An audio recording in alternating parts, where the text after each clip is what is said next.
విషయాలు 7 విషయాలు ఒకసారి రిపీట్ చేసుకుందాం. పరిశుద్ధులై ఉండాలి, ప్రేమ కలిగి ఉండాలి, సహవాసం కలిగి ఉండాలి, ప్రార్థన యందు పట్టుదల కలిగి ఉండాలి, కృతజ్ఞత కలిగి ఉండాలి, గురి కలిగి ఉండాలి, రాకడ కొరకైన మెలుగు కలిగి ఉండాలి. అది రోమీయులకు రాసిన పత్రిక 13:11 ఉంటుంది. అక్కడ చిన్న మాట చదివేసి ముగించుకేసుకుందాం. నేను చెప్పను, ఇంకా అయిపోయింది. రోమీయులకు రాసిన పత్రిక 13:11 కాలము,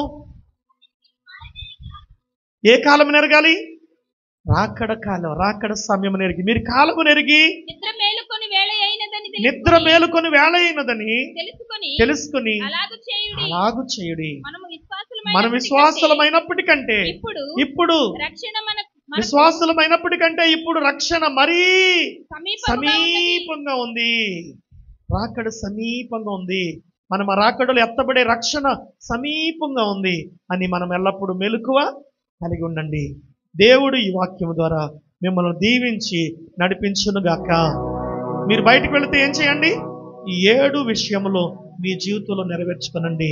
నిత్య రాజ్యంలో మనము ఆయన రాకడ సమయంలో తొలి గడియలో రెప్పపాటులో మార్పు పొంది ఎత్తబడి దేవుని సింహాసనం వద్దకు చేరి దేవుని నిత్య రాజ్యములో పరలోక పట్టణములో ప్రవేశించి యుగయుగంలో జీవించే భాగ్యము దేవుడు మనకు అనుగ్రహించునుగాక.